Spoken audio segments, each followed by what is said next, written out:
போக்குவரத்து காவலர்களுக்கு சோலார் தொப்பி, குளிர்பானம் மற்றும் நீர்மோர்.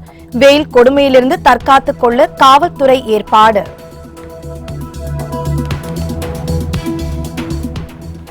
அரசு பள்ளிகளுக்கு கல்வி சீர் வழங்கும் பொதுமக்கள் மற்றும் முன்னாள் மாணவர்கள். கிராமப்புற பள்ளிகளை தரம் உயர்த்தும் செயலுக்கு குவியும் பாராட்டுகள்.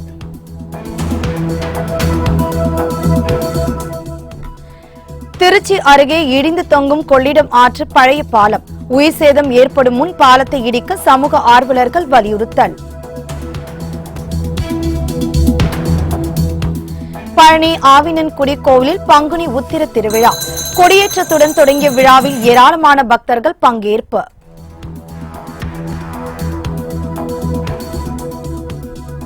திருவண்ணாமலையில் செங்கல் சூளைக்காக வெட்டப்படும் பனை மரங்கள். தமிழக மாநில மரமான பனை மரங்களை பாதுகாக்க இயற்கை ஆர்வலர்கள் கோரிக்கை.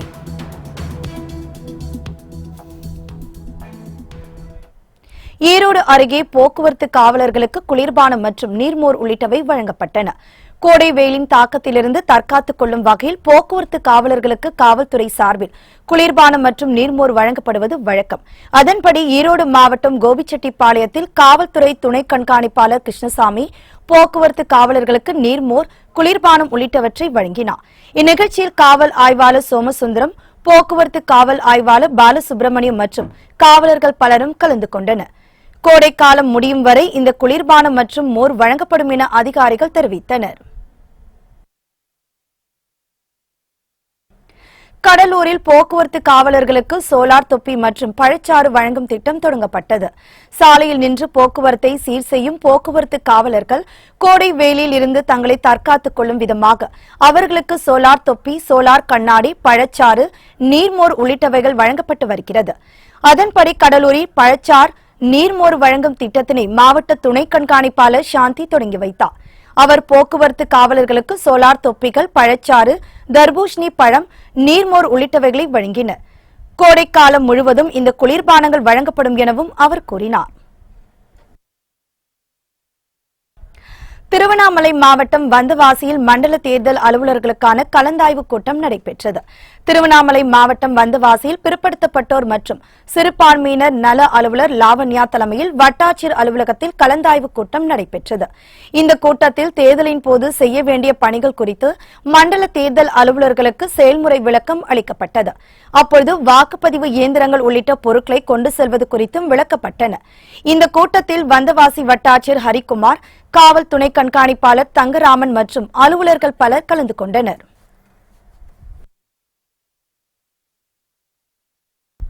திருவாரூர் அருகே 1 கோடி ரூபாய் மதிப்பில் கட்டி முடிக்கப்பட்ட தொடக்கப்பள்ளி கட்டிடத்தை திருச்சி தஞ்சை மண்டல பேராயர் சந்திரசேகரன் திறந்து வைத்தார். திருவாரூர் மாவட்டம் மன்னார்குடியில் திருச்சி தஞ்சை மண்டலம் சார்பில் பின்னலே அரசு உதவி பெறும் தொடக்கப்பள்ளி கடந்த 170 ஆண்டுகளாக செயல்பட்டு வருகிறது. இப்பள்ளியின் கட்டிடம் கட்டி 150 ஆண்டுகள் ஆன நிலையில் மிகவும் பழுதடைந்து காணப்பட்டது. எனவே பழைய கட்டிடத்தை இடித்துவிட்டு பழைய கட்டிடம் கட்டித்தர வேண்டும் என பொதுமக்கள் மற்றும் சமூக ஆர்வலர்கள் கோரிக்கை விடுத்தனர். இந்நிலையில் திருச்சி பிஷப் அவிபர் கல்லூரி நிர்வாகம் சார்பில் 1 கோடி ரூபாய் செலவில் 5 வகுப்பறைகள் உடன் கூடிய புதிய பள்ளி கட்டிடம் கட்டி முடிக்கப்பட்டது. இதனையடுத்து பள்ளியின் புதிய கட்டிட திறப்பு விழா நடைபெற்றது. இதில் திருச்சி தஞ்சை மண்டல பேராயர் சந்திரசேகரன் கலந்து கொண்டு மாணவர்களின் பயன்பாட்டிற்காக பள்ளி கட்டிடத்தை திறந்து வைத்தார். ரோஸ்லின் சந்திரசேகரன் குத்துவிளக்கை ஏற்றினார். இந்நிகழ்ச்சியில் கல்லூரி முதல்வர் பால் தயாபரன் உள்ளிட்ட பலரும் கலந்து கொண்டனர். கும்பகோணம் அருகே அரசு பள்ளிக்கு தேவையான பொருட்களை கிராம மக்கள் சீராக வழங்கினர். கிராமப்புற பகுதிகளில் உள்ள அரசு பள்ளிகளை தனியார் பள்ளிக்கு நிகராக மேம்படுத்தும் வகையில் கிராம மக்கள், முன்னாள் மாணவர்கள் மற்றும் பெற்றோர்கள் இணைந்து பள்ளிக்கு தேவையான பொருட்களை கல்வி சீராக வழங்கி வருகின்றனர். அதன்படி தஞ்சை மாவட்டம் கும்பகோணம் அருகே சோழன் மாளிகை கிராமத்தில் இயங்கி வரும் ஊராட்சி ஒன்றிய நடுநிலைப் பள்ளிக்கு அப்பகுதி மக்கள் கல்வி சீர் வழங்கினர். பள்ளிக்கு தேவையான பீரோ, மேசை, நாற்காலி, விளையாட்டு உபகரணங்கள், கல்வி உபகரணங்கள் உள்ளிட்டவற்றை மேளதாளத்துடன் ஊர்வலமாக எடுத்து வந்தனர். இதனை பெற்றுக்கொண்ட ஆசிரியர்கள் கிராம மக்களுக்கு நன்றி தெரிவித்துக் கொண்டனர். கிராம மக்களின் இந்த செயலை பலரும் பாராட்டியுள்ளனர்.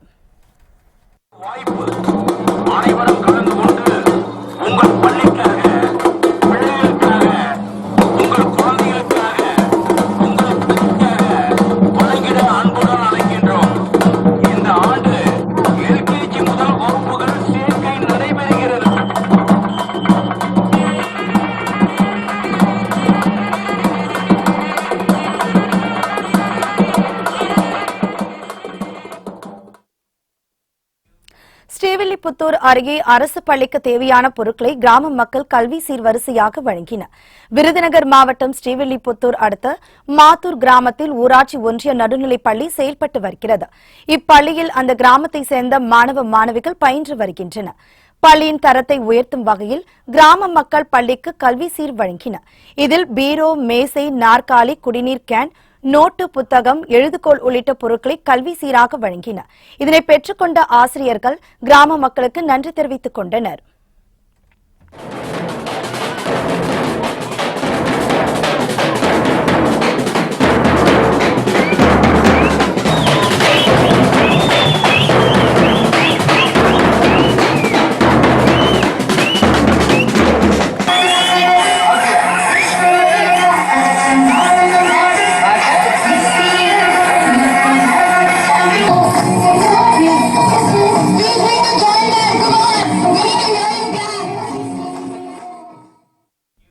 திண்டுக்கல் அருகே அரசு பள்ளிக்கு முன்னாள் மாணவர்கள் கிராம மக்கள் இணைந்து 1 லட்சம் ரூபாய் மதிப்பீட்டிலான கல்வி சீரை வழங்கினர்.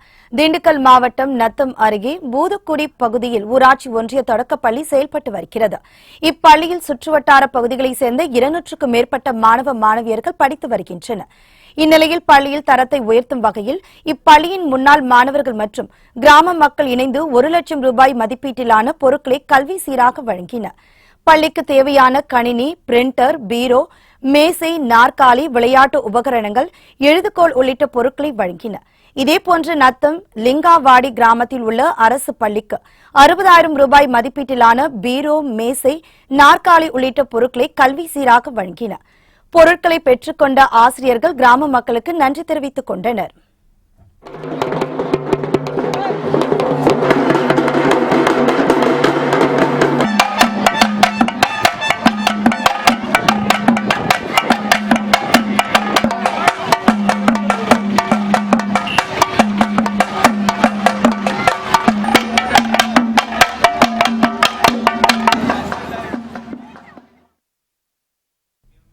விருதாச்சலம் அருகே அரசு பள்ளிக்கு ஊர் மக்கள் ஒன்றிணைந்து 1 லட்சம் ரூபாய் மதிப்பீட்டிலான பொருட்களை கல்வி சீராக வழங்கினர்.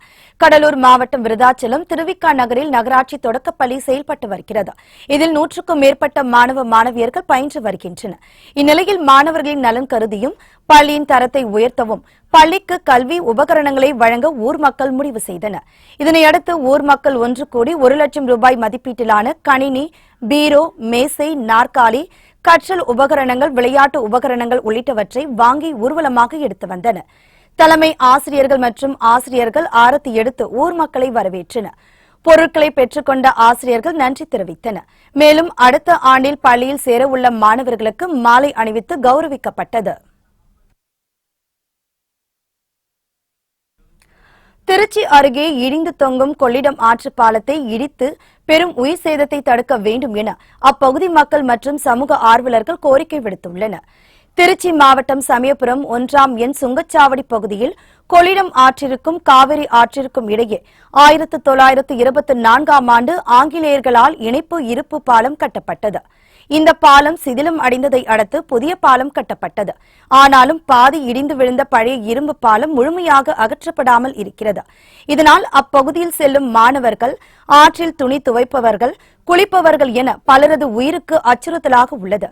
எனவே இடிந்து தொங்கும் பழைய பாலத்தை உயிர் பலிகள் ஏற்படும் முன் முழுமையாக இடிக்க வேண்டும் என அப்பகுதி மக்கள் மற்றும் சமூக ஆர்வலர்கள் கோரிக்கை விடுத்துள்ளனர். கிழக்கும் மேற்கும் 40 அடிக்கு மேல பள்ளம் மணல் அள்ளினால இந்த பாலம் இடிஞ்சு விழுந்துருச்சு. இதுல 3 பில்லர் 100 அடி நீளமும் 20 அடி உயரமும் கொண்டது. அந்த 3 கார்டர் விழுந்ததுல ஒரு கார்டர் மட்டும் வெளியே தெரியுது. மீதி 2 கார்டர் உள்ள மண்ணில் மறைஞ்சு கிடக்குது.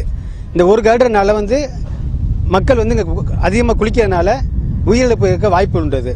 ஆகையால் மாவட்ட நிர்வாகம் உடனடியாக இந்த பகுதியை தடை செய்யப்பட்ட பகுதியை அறிவிக்கணும். மேலும் இதை சீர் செய்வதற்கோ இல்லை ஏதாவது செப்பனிடுவதற்கோ இதை உடனடியாக நடவடிக்கை வேண்டும். பழனி ஆவினன்குடி கோவிலில் பங்குனி உத்திர திருவிழா கொடியேற்றத்துடன் தொடங்கியது. அறுபடை வீடுகளில் 3ஆம் படை வீடான திண்டுக்கல் மாவட்டம் பழனியில் உள்ள ஆவினன்குடி கோவிலில் ஆண்டுதோறும் பங்குனி உத்திர திருவிழா 10 நாட்கள் நடைபெறுவது வழக்கம். அதன்படி இந்த ஆண்டு பங்குனி உத்திர திருவிழா கொடியேற்றத்துடன் கோலாகலமாக தொடங்கியது. கோவில் மண்டபத்தில் உள்ள தங்க கொடிக்கம்பம் முன்பாக முத்து குமாரசுவாமி வள்ளி தேவானை தந்த சப்பரத்தில் எழுந்தருளினர். 20க்கும் மேற்பட்ட சிவாச்சாரியார்களின் வேத மந்திரங்கள் ஒலிக்க வேல், மயில், பாம்பு, சேவல் சின்னம் பொறிக்கப்பட்ட பங்குனி உத்திர கொடிக்கு சிறப்பு பூஜை செய்யப்பட்டது. தொடர்ந்து பக்தர்களின் அரோகரா என்ற பக்தி கோஷங்களுக்கிடையே தங்கக்கொடி மரத்தில் பங்குனி உத்திர கொடி ஏற்றப்பட்டது.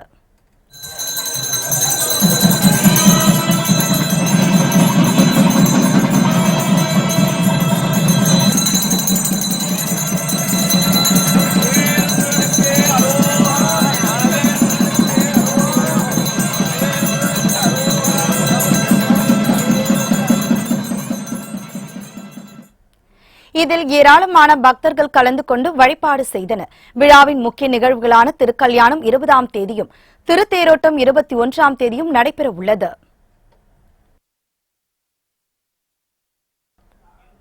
பாடியநல்லூர் முனீஸ்வரர் அங்காள ஈஸ்வரி கோவில் தீமிதி திருவிழாவை முன்னிட்டு நடைபெற்ற அன்னதான விழாவில் ஏராளமானோர் பங்கேற்றனர். திருவள்ளூர் மாவட்டம் சோழவரம் அடுத்த பாடியநல்லூரில் முனீஸ்வரர் அங்காள ஈஸ்வரி கோவில் அமைந்துள்ளது. இக்கோவிலின் 54வது ஆண்டு தீமிதி திருவிழா காப்பு கட்டுதலுடன் தொடங்கி நடைபெற்று வருகின்றது. விழாவின் 3ஆம் நாள் நிகழ்வான அன்னதானம் வழங்கும் விழா சிறப்பாக நடைபெற்றது. முன்னதாக அன்னபூரணி அம்மனுக்கு சிறப்பு வழிபாடு நடத்தப்பட்டது. இதில் ஏராளமான பொதுமக்கள் கலந்து கொண்டு சுவாமி தரிசனம் செய்தனர்.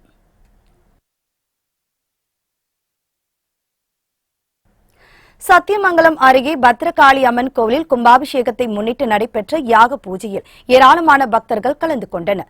ஈரோடு மாவட்டம் சத்தியமங்கலம் அருகே உள்ள வரதம்பாளையத்தில் பழமை வாய்ந்த பத்ரகாளி அம்மன் கோவில் உள்ளது.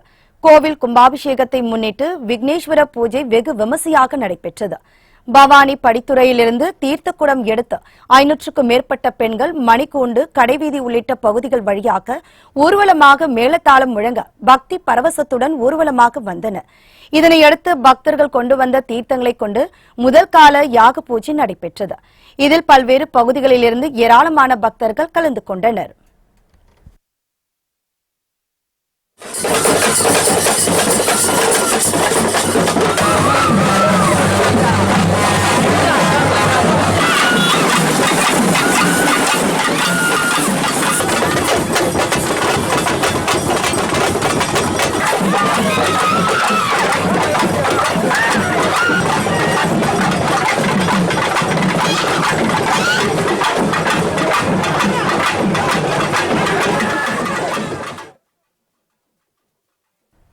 நாகை முச்சந்தி காளியம்மன் கோயிலில் பங்குனி திருவிழாவை ஒட்டி அம்மனுக்கு சிறப்பு பாலாபிஷேகம் நடைபெற்றது.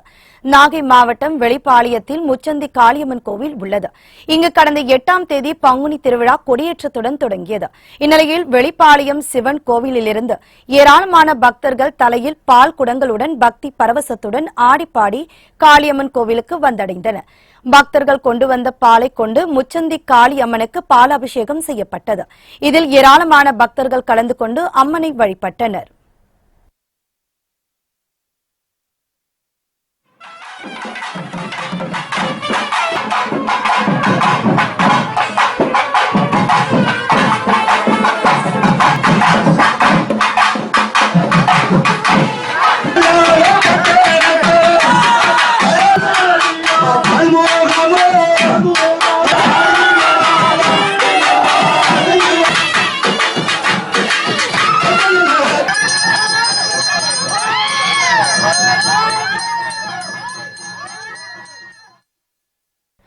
நெல்லை அருகே சந்தி மரித்தம்மன் கோவிலில் உலக நன்மை வேண்டி 2007 விளக்குகளை ஏற்றி பெண்கள் திருவிளக்கு பூஜை செய்தனர். நெல்லை தச்சநல்லூர் பகுதியில் அமைந்துள்ளது சந்தி மரித்தம்மன் கோவில். இக்கோவிலில் பங்குனி முதல் தேதியை ஒட்டி திருவிளக்கு பூஜை நடைபெற்றது. உலக நன்மை வேண்டியும் பொதுத் தேர்வு எழுதும் மாணவர்கள் அதிக மதிப்பெண்கள் பெற்று வெற்றி பெறவும் வேண்டும் 2007 விளக்குகளை ஏற்றி பெண்கள் பூஜை செய்தனர். மேலும் லட்சார்ச்சனை மற்றும் தீபாராதனை நடைபெற்றது. இதனைத் தொடர்ந்து கோகிலாம்பாள் சுந்தரேஸ்வரருக்கு சிறப்பு அலங்காரம் செய்யப்பட்ட திருக்கல்யாண வைபவம் நடைபெற்றது. இதில் ஏராளமான பக்தர்கள் கலந்து கொண்டனர்.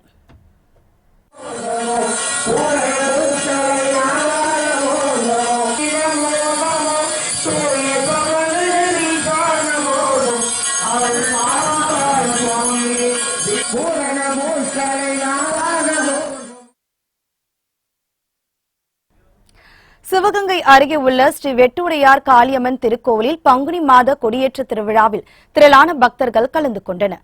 சிவகங்கை மாவட்டம் காளியார் கோவில் அருகே உள்ள கொல்லங்குடியில் புகழ்பெற்ற அருள்மிகு ஸ்ரீ வெட்டுடையார் காளியம்மன் திருக்கோவில் அமைந்துள்ளது. இக்கோவிலில் பங்குனி சுவாமி பெருவிழா ஆண்டுதோறும் சிறப்பாக நடைபெறுவது வழக்கம். இந்த நிலையில் இந்த ஆண்டு திருவிழா கொடியேற்ற திருவிழாவை ஒட்டி கொடிமரத்திற்கு மஞ்சள், பால், சந்தனம் உள்ளிட்ட பல வகையான திரவியங்களை கொண்டு சிறப்பு பூஜைகள் செய்யப்பட்டது. மேலும் உற்சவர் விநாயகருக்கும் அம்மனுக்கும் சிறப்பு பூஜைகள் செய்யப்பட்டு கொடிமரத்தில் கொடியேற்றப்பட்டது. இதில் ஏராளமான பக்தர்கள் கலந்து கொண்டு சுவாமி தரிசனம் செய்தனர்.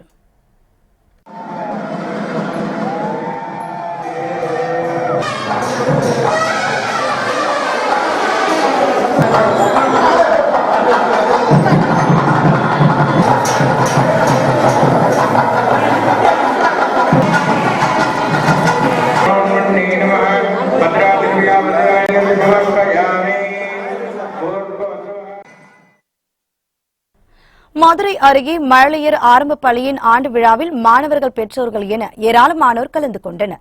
மதுரை மாவட்டம் அலங்காநல்லூரில் AMM மழலையர் ஆரம்ப பள்ளி செயல்பட்டு வருகிறது. இப்பள்ளியின் 21வது ஆண்டு விழா சிறப்பாக நடைபெற்றது.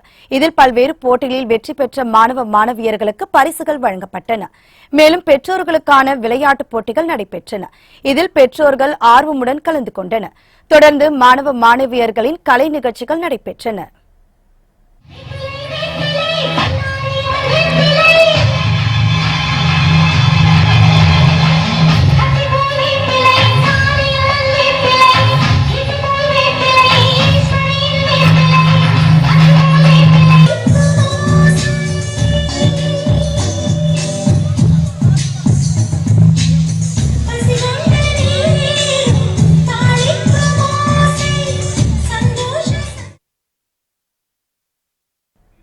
கோவில்பட்டி தனியார் கல்லூரியில் நடைபெற்ற ஃபேஷன் ஷோ நிகழ்ச்சியில் சிறு குழந்தைகள் புதிய வகை ஆடைகளை அணிந்து பார்வையாளர்களை வெகுவாக கவர்ந்தனர். தூத்துக்குடி மாவட்டம் கோவில்பட்டியில் தனியார் ஆடை வடிவமைப்பு கல்லூரியின் 25வது ஆண்டு விழா நடைபெற்றது. இதனையொட்டி மாணவர்கள் தயாரித்த ஆடைகள் கொண்டு ஃபேஷன் ஷோ மற்றும் கலை நிகழ்ச்சிகள், கலை இலக்கிய போட்டிகள் நடைபெற்றது. இதில் சிறுவயது குழந்தைகள் புதிய வகை ஆடைகளை அணிந்து ஒய்யாரமாக நடந்து பார்வையாளர்களை வெகுவாக கவர்ந்தனர். இந்த நிகழ்ச்சியில் மனோன்மணியம் சுந்தரனார் பல்கலைக்கழக பதிவாளர் சந்தோஷ் பாபு சிறப்பு அழைப்பாளராக கலந்து கொண்டு போட்டியில் வெற்றி பெற்ற மாணவர்களுக்கு பரிசுகள் வழங்கி பாராட்டினார்.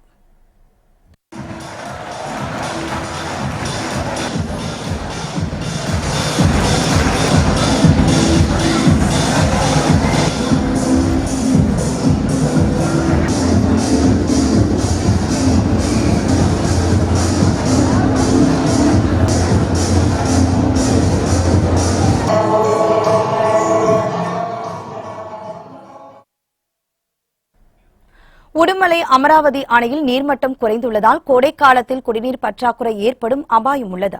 திருப்பூர் மாவட்டம் உடுமலை அமராவதி அணையிலிருந்து பழைய மற்றும் புதிய ஆயக்கட்டு பாசன பகுதிகளில் 55,000 ஏக்கர் நிலம் பாசன வசதி பெறுகிறது. அது மட்டுமின்றி தாராபுரம், கரூர் உள்ளிட்ட பல்வேறு பகுதிகளில் பல ஏக்கர் நிலம் இந்த அணையிலிருந்து பாசன வசதி பெறுகின்றன. இந்த நிலையில் அணையின் மொத்த கொள்ளளவான 90 அடியிலிருந்து தற்போது 26 அடி மட்டுமே உள்ளது. இந்த நிலை நீடித்தால் இன்னும் ஒரு மாதத்தில் அமராவதி அணை முற்றிலும் வறண்டு போய்க்கூடும். இதனால் வரும் கோடைக்காலத்தில் குடிநீர் பற்றாக்குறை ஏற்படும் அபாயம் உள்ளது.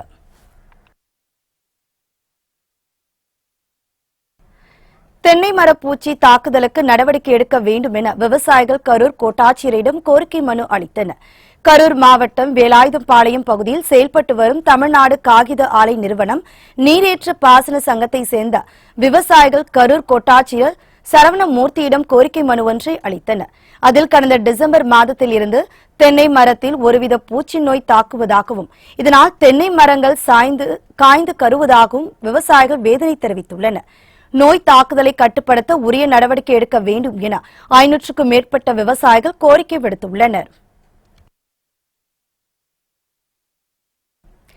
திருவண்ணாமலை அருகே கடுமையான வறட்சி நிலவுவதால் சூரியகாந்தி பூ சாகுபடி செய்யும் விவசாயிகள் வேதனை அடைந்துள்ளனர். திருவண்ணாமலை மாவட்டம் செங்கம் அடுத்த புதுப்பட்டு கிராமத்தை சேர்ந்தவர் சேகர். விவசாயியான இவர் தனக்கு சொந்தமான 2 ஏக்கர் நிலத்தில் சூரியகாந்தி பூ சாகுபடி செய்து வந்தார். இந்நிலையில் பருவமழை பொய்த்து போனதாலும் கடும் வறட்சி காரணமாகவும் நிலத்தடி நீர் படிப்படியாக குறைந்து நிலம் நீரின்றி வெடித்து காணப்படுகிறது. இதனால் சூரியகாந்தி செடிகள் காய்ந்து வருகின்றன. மொட்டுக்கள் மலர முடியாமல் கருகி வருகின்றன. இதனால் தங்கள் வாழ்வாதாரம் பாதிக்கப்படுவதாக விவசாயிகள் வேதனை தெரிவித்துள்ளனர். இதற்கு தமிழக அரசு உரிய இழப்பீடு வழங்க வேண்டும் என விவசாயிகள் கோரிக்கை விடுத்துள்ளனர். பூ 2 ஏக்கரா பயிர் பண்ணிக்கிறேன். வறட்சியாக்குது, தண்ணி இல்லை, ஒன்றும் இல்லை, பூரா காயுது. பாதி பூ, பாதி பிஞ்சு, பாதி செடியாக்குது. அறுவடை பண்ணுவோன்னா பண்ண மாட்டேன்னா எனக்கே புரியல. இப்போ விவசாயிக்கு ஏக்கராக்கு 2000 ரூபாய் அறிவிச்சுக்கிறீங்க. ஏதோ அந்த நஷ்டீட நீங்கள் தான் செய்யுங்கன்னு நான் நம்புகிறேன். இன்னும் கொஞ்சம் கூடுதலாக செய்யுங்க. சேலத்தில் மிளகாய் விலை வீழ்ச்சி அடைந்துள்ளதால் விவசாயிகள் கவலை அடைந்துள்ளனர். சேலம் மாவட்டம் மேட்டூர் அடுத்த குளத்தூரில் விளைவிக்கும் மிளகாய் நல்ல நிறத்துடனும் அதிக காரத்துடனும் விளங்குகின்றன. இதனால் சந்தைகளில் குளத்தூர் மிளகாய்க்கு தனி மவுசு உள்ளது. இதனால் குளத்தூர் மற்றும் அதன் சுற்றுவட்டார பகுதிகளான பண்ணவாடி, சேத்துக்குழி, தாண்டா, கோவிந்தபாடி உள்ளிட்ட பகுதிகளில் 500 ஏக்கர் பரப்பளவிற்கு மிளகாய் சாகுபடி செய்யப்பட்டு வருகிறது. சம்பா மற்றும் 2ஆம் நம்பர் உள்ளிட்ட ரக மிளகாய்கள் அதிக அளவில் பயிர் செய்யப்பட்டன. இங்கு விளையும் மிளகாய்கள் குளத்தூர் வார சந்தைக்கு கொண்டுவரப்பட்டு பல்வேறு மாவட்ட மற்றும் வெளி மாநிலங்களுக்கு விற்பனைக்காக வியாபாரிகள் வாங்கி செல்கின்றனர். இந்நிலையில் வரத்து அதிகரித்ததன் காரணமாக மிளகாய் விலை வீழ்ச்சி அடைந்தது. கடந்த வாரம் 1 கிலோ 110ற்கு விற்பனையான மிளகாய் இந்த வாரம் 90 ரூபாய்க்கு விற்பனை ஆனது. இதனால் விவசாயிகள் கவலை அடைந்துள்ளனர். தமிழக மாநில மரமான பனை மரங்களை பாதுகாக்க வேண்டும் என இயற்கை ஆர்வலர்கள் மற்றும் திருவண்ணாமலை பொதுமக்கள் கோரிக்கை விடுத்துள்ளனர். திருவண்ணாமலை மாவட்டம் செங்கம் சுற்றுவட்டார பகுதிகளில் ஏராளமான செங்கல் சூளைகள் செயல்பட்டு வருகின்றன. இந்த செங்கல் சூளைகளுக்கு நெருப்பூட்ட பனை மரங்கள் வெட்டி குவிக்கப்படுகின்றன. தமிழக மாநில மரமான பனை மரங்களின் பயன்பாடுகளை அறியாத ஒரு சில சுயநலவாதிகள் தங்களின் தேவைக்காகவும் விற்பனைக்காகவும் பனை மரங்களை வேருடன் வெட்டி வீழ்த்துகின்றனர். இதனால் நிலத்தடி நீர் பாதிக்கப்படுவதுடன் பனை மரங்களால் பெறப்படும் ஏராளமான பயன்களும் கிடைக்காமல் போகிறது.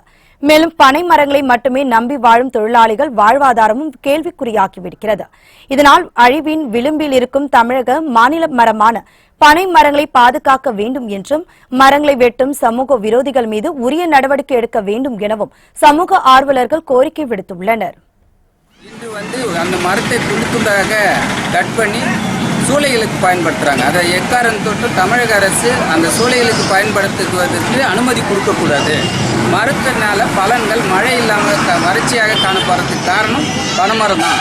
இன்றைக்கி பனைமரம் வெட்டாமல் இருந்தால் நம்ம எவ்வளவோ மழையில் எவ்வளோ இருக்கலாம், செல்வாக இருக்கலாம். விவசாயம் செய்வதற்கு நம்ம யூஸ்ஃபுல்லாக இல்லாத காரணத்தால் மழை இல்லை. தூத்துக்குடியில் வாக்குப்பதிவை வலியுறுத்தும் வகையில் நடைபெற்ற விழிப்புணர்வு பேரணியை மாவட்ட தேர்தல் அலுவலர் சந்தீப் நந்தூரி தொடங்கி வைத்தார். தூத்துக்குடியில் 100% வாக்குப்பதிவை வலியுறுத்தும் வகையில் தேர்தல் விழிப்புணர்வு இருசக்கர வாகன பேரணி நடைபெற்றது. கடற்கரையில் இருந்து புறப்பட்ட பேரணியை மாவட்ட தேர்தல் அலுவலர் சந்தீப் நந்தூரி தொடங்கி வைத்தார். மாவட்ட காவல்துறை கண்காணிப்பாளர் முரளி ரம்பா மற்றும் கல்லூரி மாணவ மாணவியர்கள் கலந்து கொண்டனர். இதில் வாக்களிப்பதன் அவசியம் குறித்த விழிப்புணர்வு பதாகைகளை மாணவ மாணவியர்கள் ஏந்தி சென்றனர். நகரின் முக்கிய வீதிகள் வழியாக நடைபெற்ற பேரணி பாளையங்கோட்டை சாலையில் உள்ள வஉசி கல்லூரி முன்பாக நிறைவடைந்தது. தொடர்ந்து மாணவர்களின் கலை நிகழ்ச்சிகளும் நடைபெற்றன.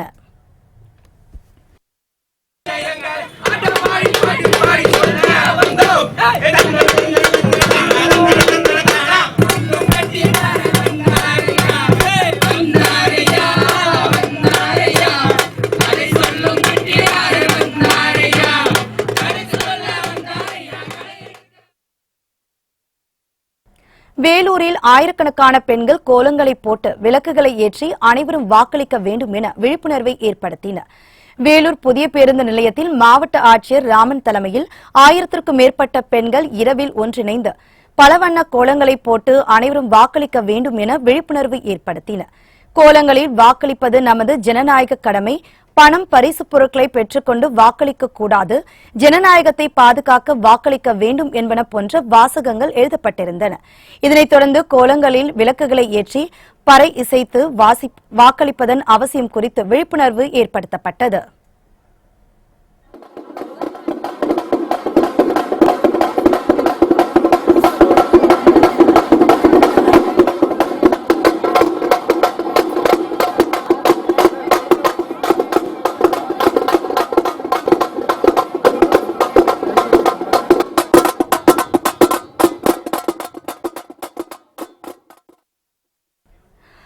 திட்டக்குடியில் நடைபெற்ற வாக்காளர் விழிப்புணர்வு கலை நிகழ்ச்சியில் ஏராளமானோர் பங்கேற்றனர். கடலூர் மாவட்டம் திட்டக்குடி அண்ணா பேருந்து நிலையத்தில் வாக்களிப்பதன் அவசியம் குறித்தும் 100% வாக்குப்பதிவை வலியுறுத்தும் விழிப்புணர்வு கலை நிகழ்ச்சி நடைபெற்றது. உதவி தேர்தல் அலுவலர் பானுகோபாலன் கலந்து கொண்டு கலை நிகழ்ச்சியை தொடங்கி வைத்தார். இந்த நிகழ்ச்சியில் வருவாய்த்துறை அதிகாரிகள் உட்பட ஏராளமானோர் கலந்து கொண்டனர்.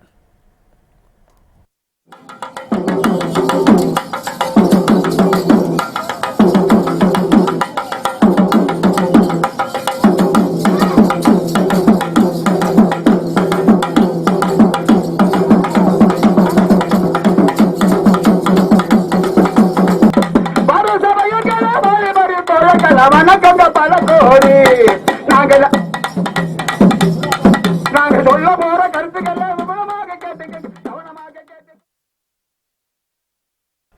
மாவட்ட முரசு செய்திகள் இத்துடன் நிறைவடைந்தது. புத்தம் புதிய செய்திகளை உடனுக்குடன் தெரிந்து கொள்ள தொடர்ந்து இணைந்திருங்கள் மாலை முரசு தொலைக்காட்சியுடன். வணக்கம்.